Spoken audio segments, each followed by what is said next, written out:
Okay, hello everyone. This is Annica Törneryd, Ambassador for Luxembourg of the Women's Entrepreneurship Day organization, and I want to introduce you to Dr. Betty Uribe, a very good friend of mine and expert on the panel this year. Dr. Betty, thank you for taking the time and talking to us a little bit. Thank you, Annica. It's great to be here. Yeah, we've got, what is it today? It's Tuesday. We are 10 days out. 10 days out, and you will be in Luxembourg again. I'm very excited to come back to Luxembourg. So I wish, sometimes when you know a person, but you know them with the heart, you've gotten to know them, you've become friends, and then you forget what they are besides your friend. And every time I read about you or check up or tell someone about you, what you do, I almost blush. I'm like, oh goodness. I walk around thinking, yeah, it's my friend. But really, in French, we say chapeau, lift the hat off.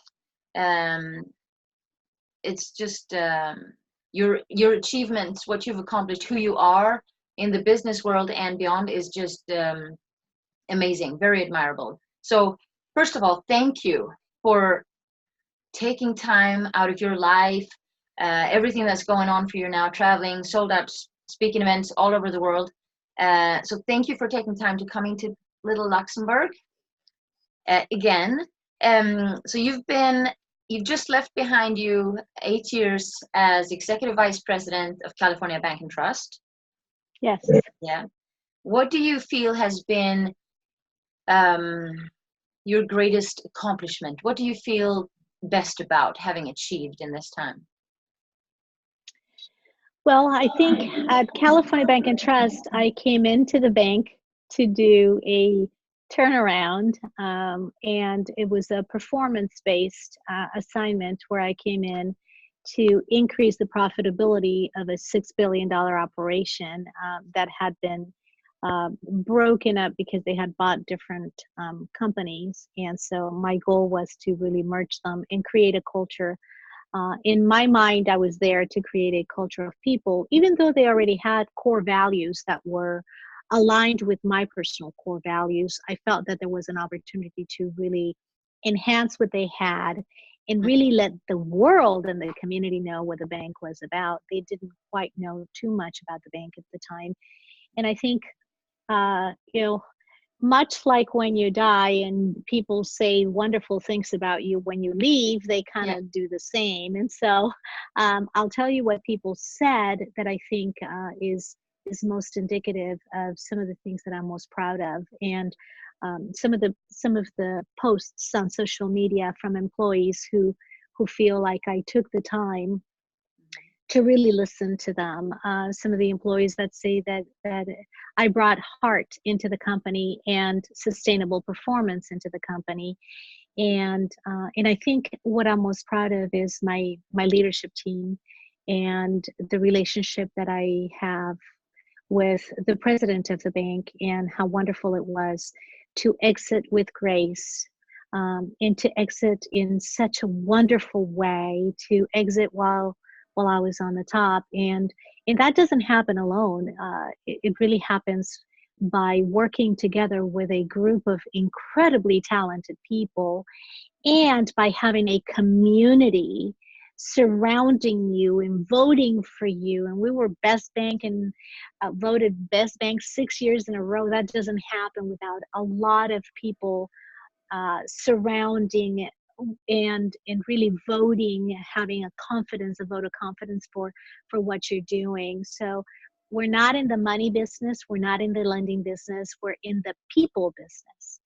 And being able to reach out to folks and earn the trust of clients, of communities, of employees, of management, of other bankers who also I've earned the trust of.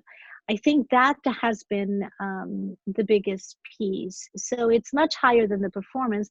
The performance was amazing. And, we went from 3% to 37.5% pre-tax profit increase year over year. just in the first 4 years, and then our performance continued to evolve. But that's expected. You're expected to put performance together. That's kind of a door in. But I think the people piece is the sustainable piece. The fact that I have a family of folks that I can call my friends today, and having left with grace, and continuing to be a champion for these incredible folks is probably one of the things that I'm most proud of. Yeah, I've read some of the posts. I've seen some of the posts on social media, and get a little lump in the throat. I like that you say that sustainable performance is linked to heart, but I'm sure we will talk more about that when you come here. Absolutely, we'll talk all about how we do it and how to get it done. Absolutely, yeah. I can't wait. Yeah. Another thing I'm very excited for the audience to hear from you is that you have a very particular profile, because you have been an entrepreneur and you have been an executive in the banking world, and typically we're either one or the other, but you have expertise from both worlds, which is, I mean, priceless. So anyone listening to this who's coming to the event, this is an area where you just bring your shovel, because there's gold with this lady. Just basically, yeah. Tell me about, you talk about values a lot, values-based leadership. I do. And is there any chance I can ask you a favor to bring some copies of your book? Absolutely. I would love to bring some, and we can actually give some away to your audience. And this was my dissertation study from my doctorate, and a lot of what I do to create sustainable performance is right here in the book. So be happy to bring it. And go ahead. I was going to say, what is your absolute favorite chapter or part of the book? My favorite chapter is chapter 10. And when I meet with people, we often talk about chapter 10. In chapter 10 carries with it my top 10 guiding principles. If you look right there, you can kind of see. Yeah. And it's things that we as leaders should really look to be the center of our worlds, as leaders, as parents, as community leaders, as friends, or what have you.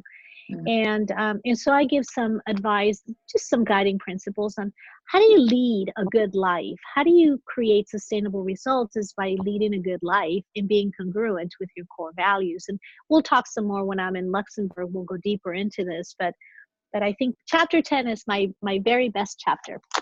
Is that the chapter where you talk about being a champion, being someone's champion? Yes, absolutely. Okay. Yes, then I must say it's also my favorite chapter. Yes, that is actually, I think it was 3 years ago. 3 years. 3 years ago. Yeah? Is that when the book came out?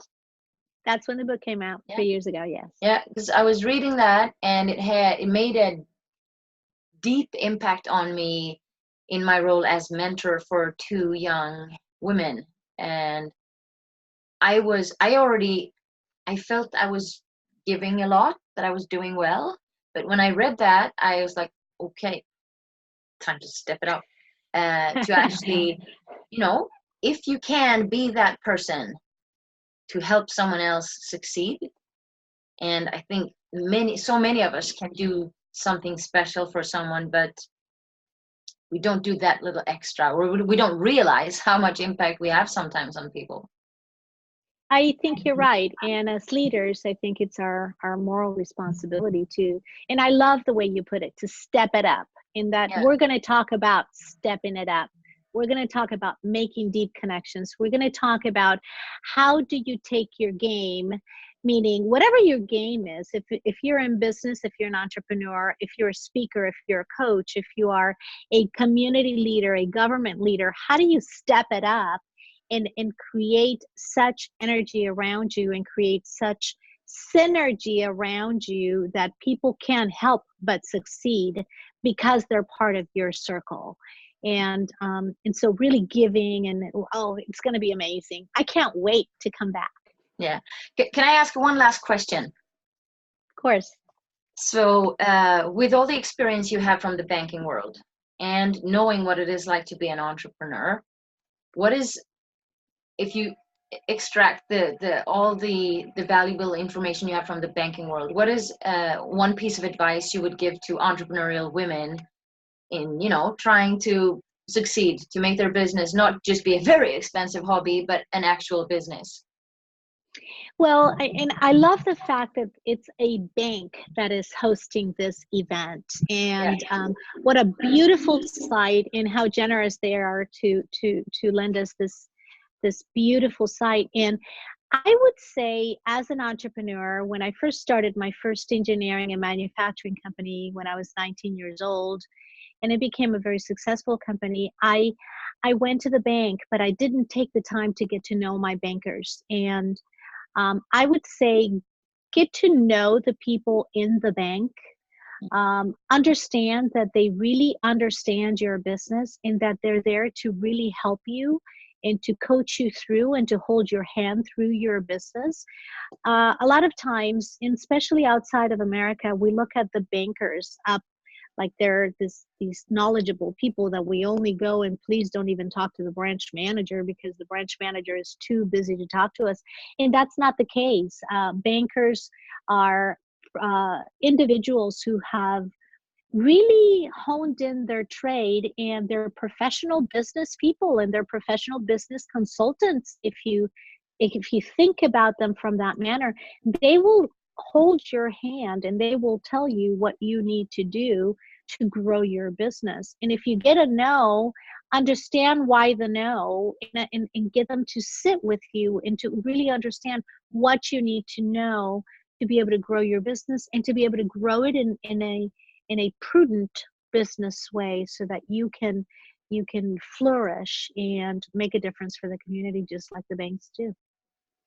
You know what? It may sound like something simple, like get to know your banker, but when you think of it, if like going back to what my perspective of a banker is, it's like those people who send you that letter with some signature, or it's like, we're sorry to inform you that. But like you said, there's a person, and if you actually get to know the person, they have information, they have value, they have knowledge that may actually help you do what you want to do in a better way. So absolutely. And it's knowledge that we can find just by walking into the branch and asking to have an appointment with someone in our field, in business banking or in business lending or whatever it is that people are looking for. So getting to know, I always talk about having a board of directors, whether it's a tiny little business or a large business or an individual. We should always have a board of directors, and I talk about it in the book. And I always put the banker as part of your board of directors, because they can be your nucleus that can recommend the rest of the people that you need in your business. So that should be a very close symbiotic relationship between the business owner and the banker. I have that for my business. Yeah. That's definitely a good piece of advice. And I would even go so far as to challenge all the women entrepreneurs coming to the Women Entrepreneurship Day event to, if you haven't already, prepare your case, prepare your meeting or your request to meet your banker. Take the opportunity to talk to Dr. Betty and ask her questions. Any advice, like how do you best do that? How do you set yourself up for having a successful meeting, or everything around that? So already with that, I think if every single one of the women entrepreneurs in Luxembourg were to apply that, the success rate would increase. Absolutely, it would. Yeah. Guaranteed. Yeah. All right. So, Dr. Betty, you know that we're officially sold out, but the very beautiful bank and very kind and generous main sponsor, Spurkiss, have allowed us more spaces, more seats. So we're letting out more tickets, and we are very much looking forward to seeing everyone. And Dr. Betty, I will see you soon. I will see you soon, Annica. Congratulations on what's going to be a successful event. Bye now. Bye. See you soon. Bye. Bye. Bye. Bye.